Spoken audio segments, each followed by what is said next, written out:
2002, India considered by World Bank as food grain mountain country. In 1947 and in 50, we were said by many critics that India is always having a begging bowl in their hand and begging for the food grains before USA, Canada and Australia.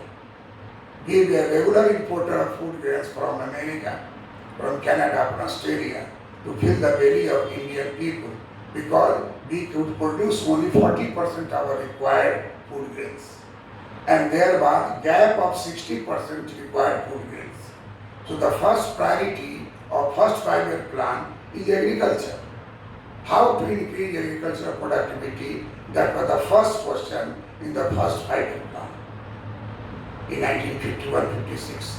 In 1956, Pandit Nehru had a great imagination to turn India into a developed country by his method of social thinking through the democratic methods. And therefore he adopted mixed economy. Mixed economy was mixing of private sector and public sector into Indian economy. Pandit Nehru wanted to produce from needle to ship, sui se jahaz tak, from needle to ship, public sector will produce everything in India. This was his mission. He considered that industry the temple, and therefore he had taken foreign capital as a loan from USSR in ruble, loan from Germany in mark, loan from Great Britain in terms of pound sterling, and then established iron and steel industries in 1956 industrial policy. For the first time in India, there was establishment of large-scale steel industry. You surprised that all of our raw iron ore were exported to England, and from England, iron pipe, iron rods, iron sheets were imported, and we had to pay subsidy while exporting iron ore to England, and we have to pay again tariff on the imported finished steel from the UK. So this was the source of exploitation of colony by the British government. There was only Tisco producing steel, and there was no other source where we can get steel except import from the UK, import from England, import from Great Britain. We all know that England plus Scotland was called as Great Britain. Thereafter, England plus Scotland plus some portion of Ireland is known as UK, United Kingdom. And therefore, the mixture of mixed economy during the Nehruvian era was 20 plus 80. 20 private sector and 80 public sector. That was the mixture of mixed economy in 50, in 60, in 70, in 80s in India. It was in 1991 when new economic reform was implemented, mixed economy remained constant, but private sector became 80% and public sector became 20%. This is again mixed economy. So the case of buffer stock operations that we had reached the point where World Bank called India a food grain mountain country, and then India started exporting of food grains to Arabian country, exporting of food grains to other nations.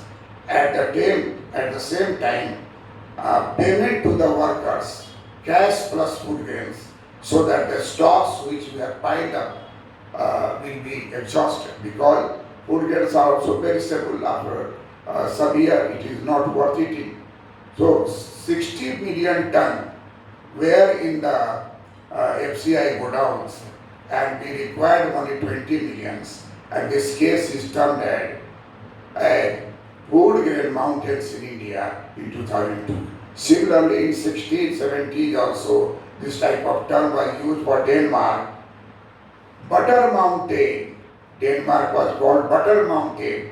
In 60, uh, we were also importing butter, milk powder from Denmark.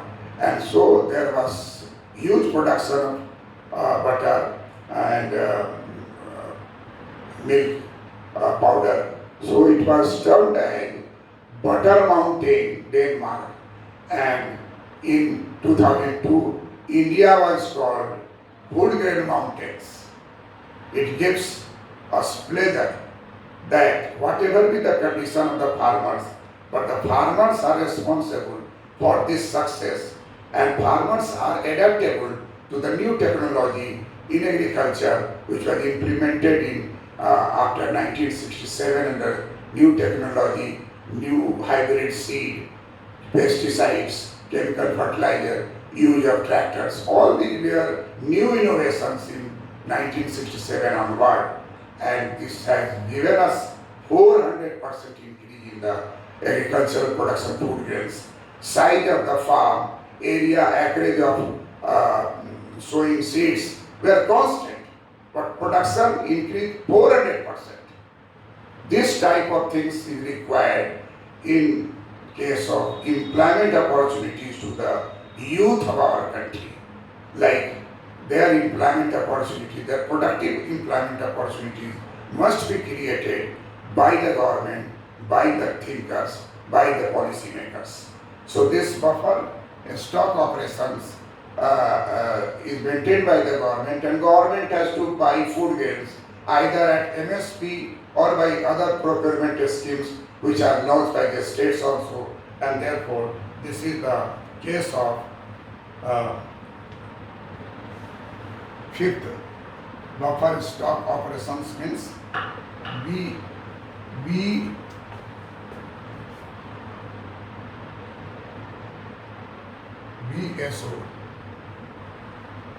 BSO, and therefore we know that BSO, buffer stock operation, is a continuous process.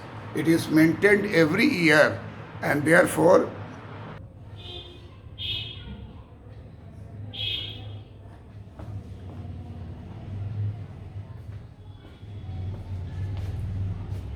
now we find that in case of direct farm subsidy to farmers in India, the sixth point is targeted public distribution system, TPDS.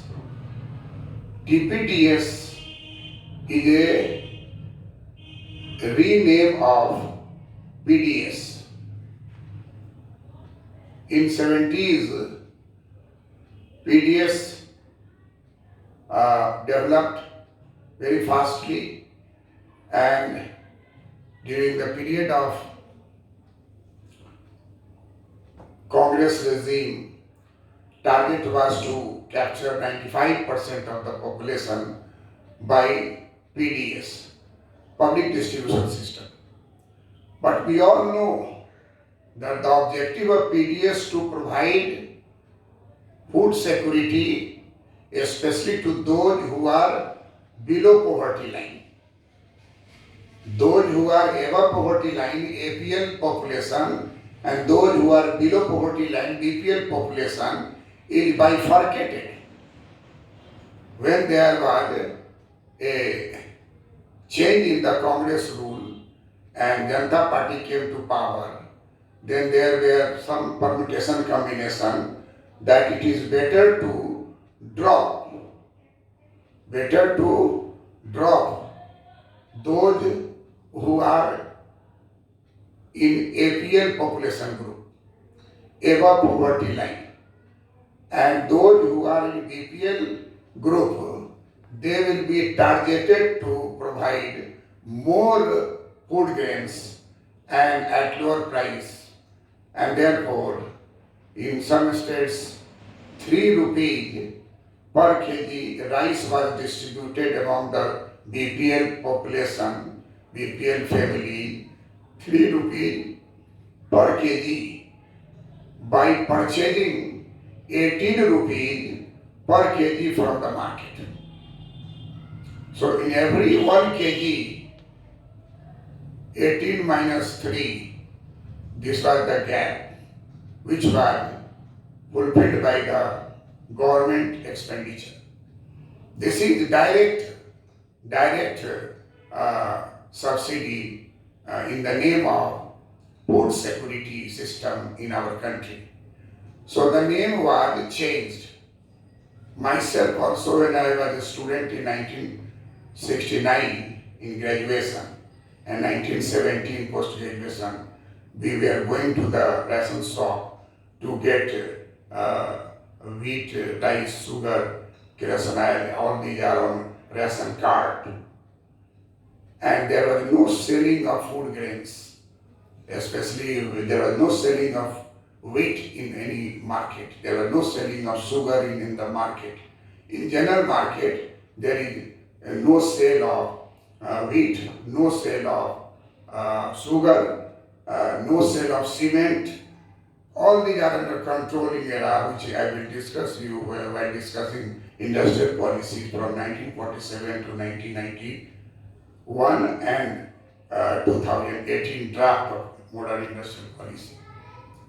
So it was quite surprising that it was thought that why rich people of the country should be given subsidy on food grains. Rather, it is best to provide more food grains to the poor people below poverty line and at lower rate. That will be known as inclusive growth. That will be known as inclusive growth.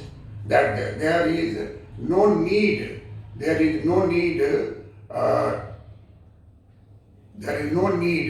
of giving food subsidy to the persons having high income, persons who have been having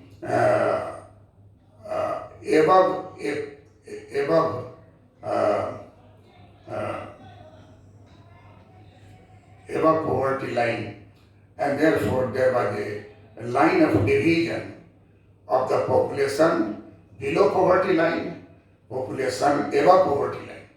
Then suddenly I found myself above poverty line, so my ration card was seized.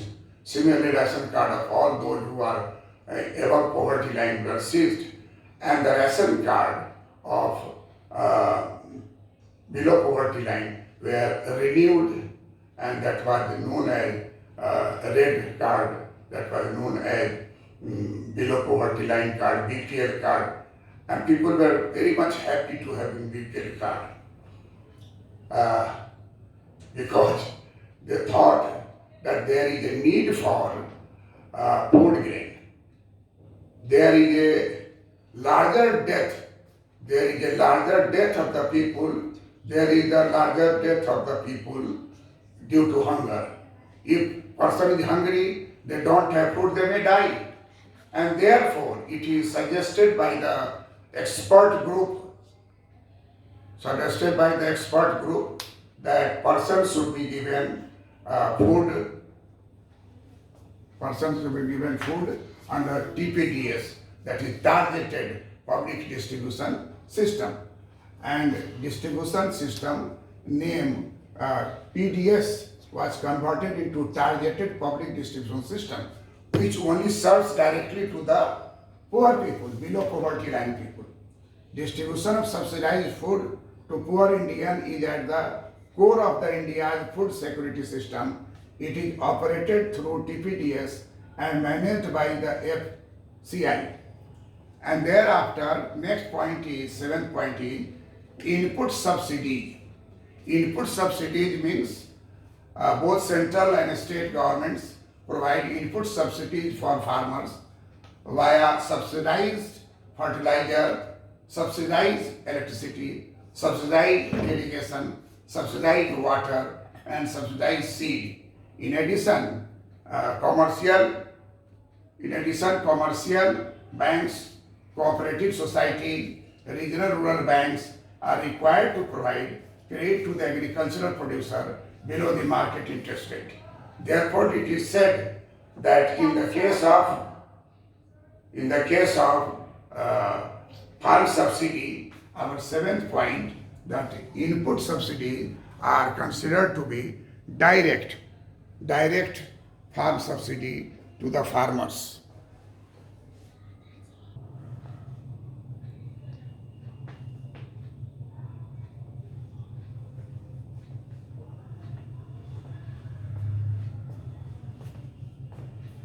Now we switch over to indirect subsidies which are given to the farm sector, and we club export and import measure to indirect side. And you also do it in the initial stage. I had given it to the direct side, but it is in fact indirect side. So I have brought it here. So in first indirect farm subsidy, if we take, then we have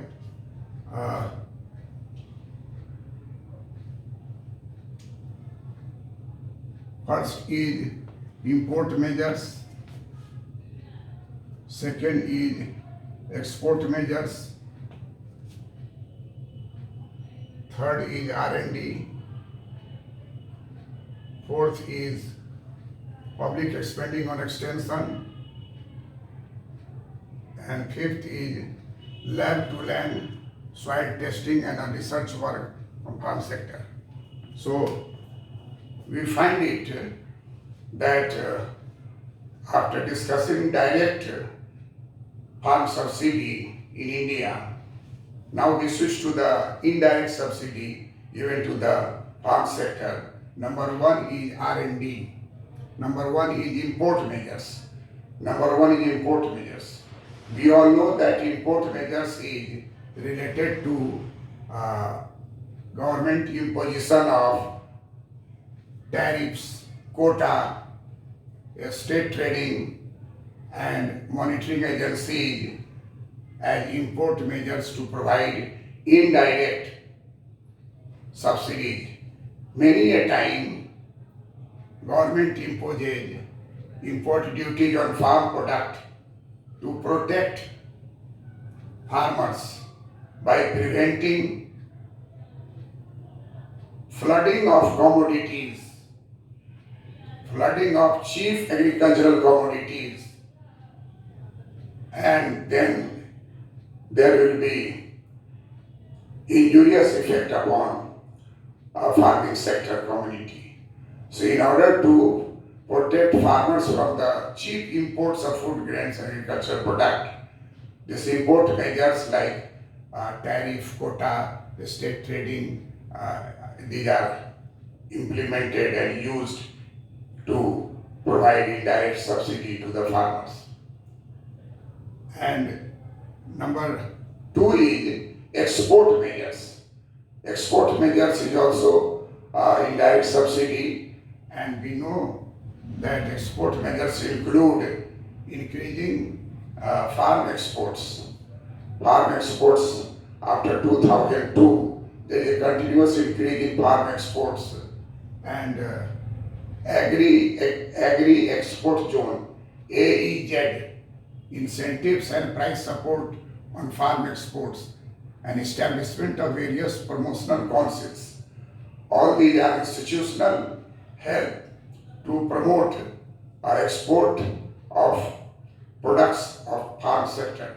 This will boost up the farming community, and it will also help government to have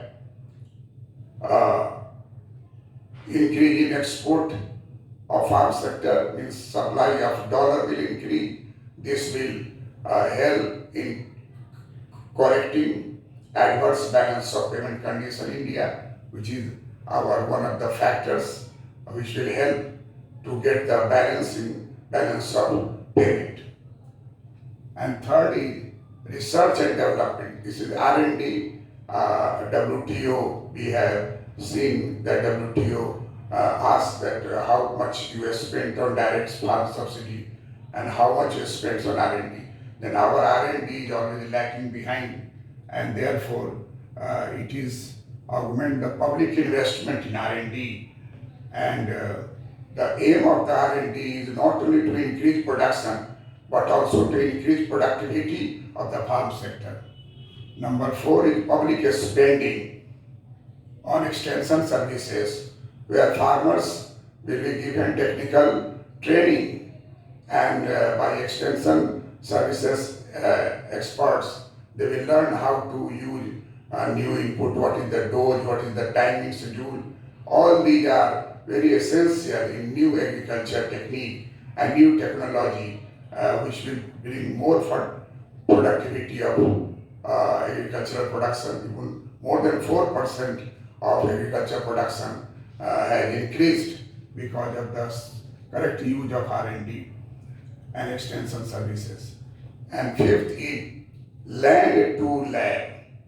This was the concept when we got independence, and Pandit Nehru, Srimati Indira Gandhi, they all were in favor of developing land to land, lab to land, so that the soil testing will be very easy if such type of things are being developed. This is in process of development, but there is inadequacy of the lab to land, and therefore there is need for more spending on that.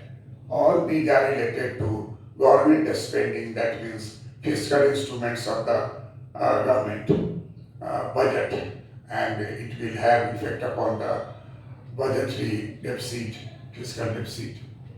So these are the analysis of direct farm subsidy and indirect farm subsidy. Now we will see some data related to India regarding the farm subsidy.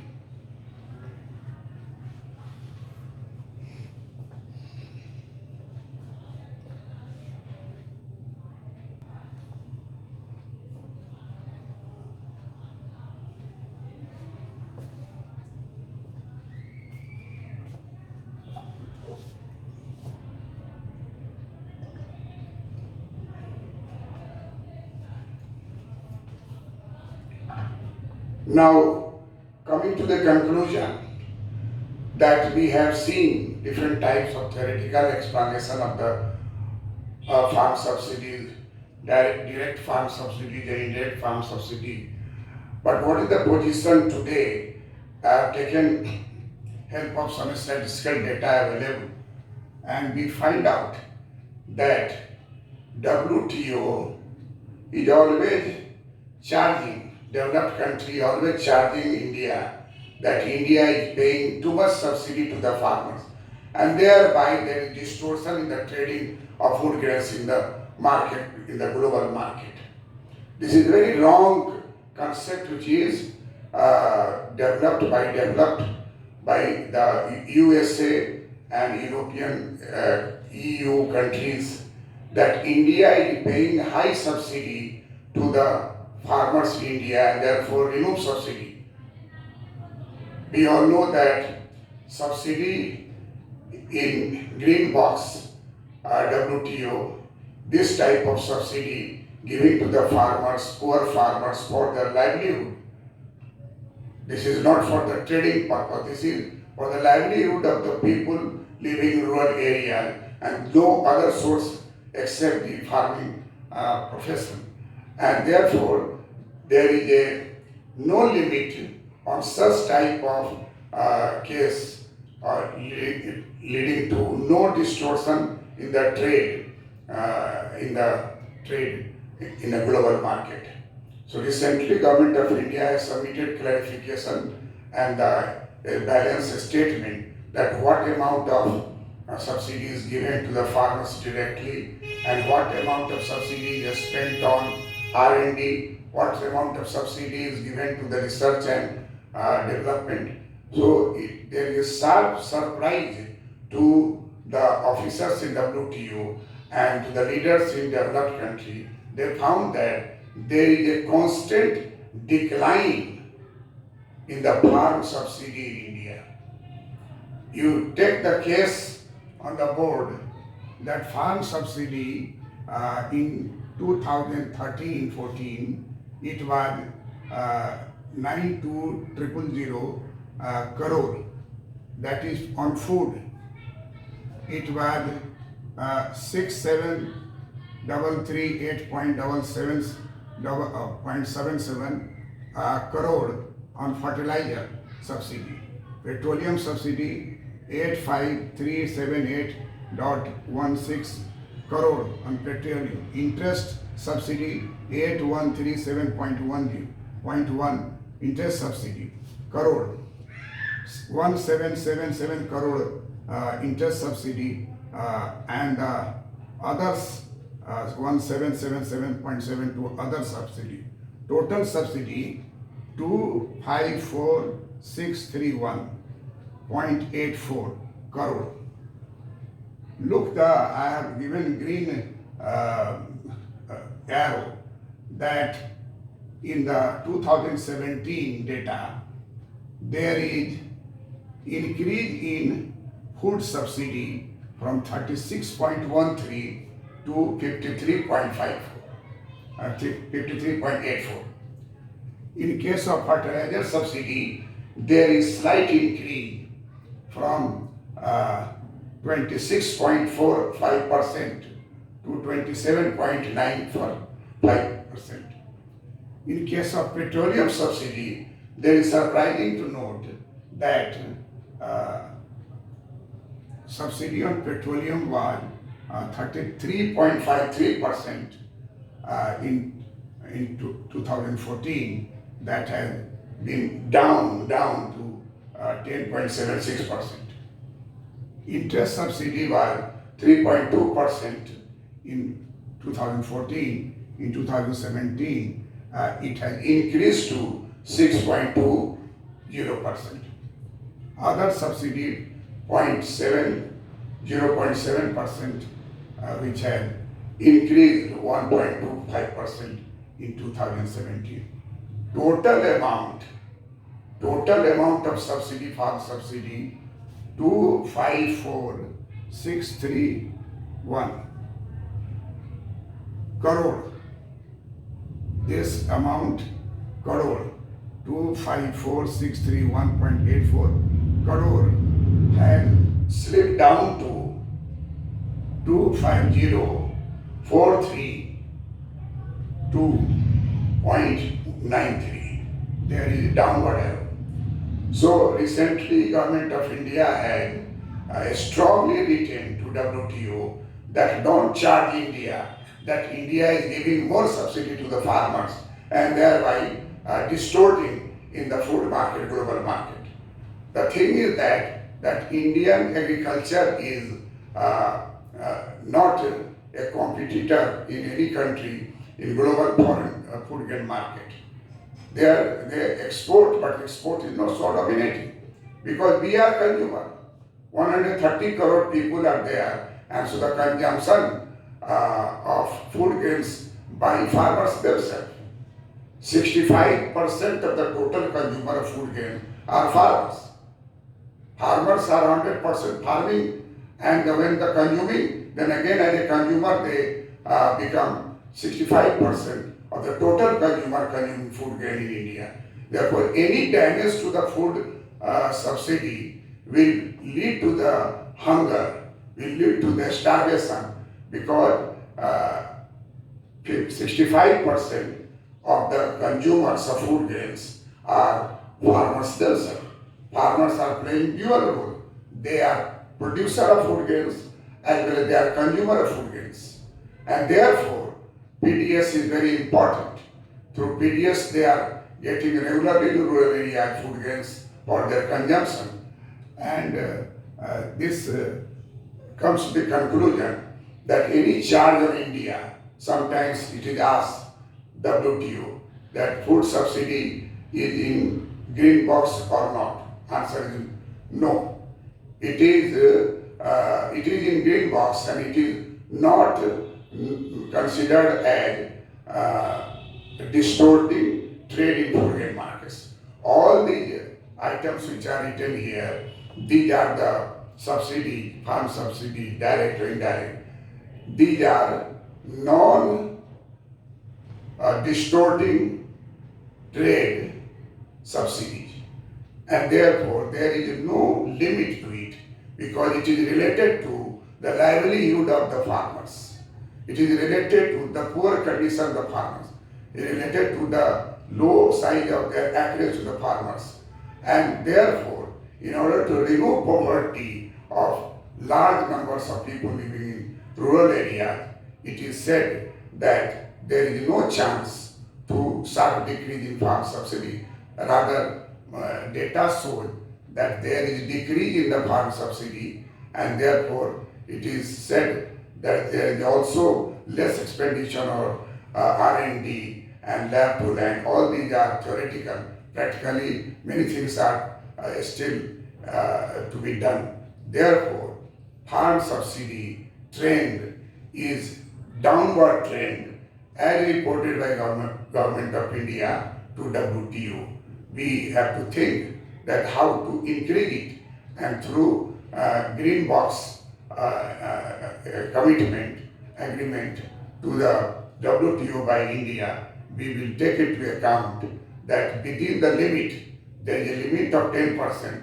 We are not going to increase 10%, and at the same time, we are also trying to provide maximum possible through fiscal instrument subsidy to the farmers for the benefit of the people, in particular farmers and whole people of the country in general.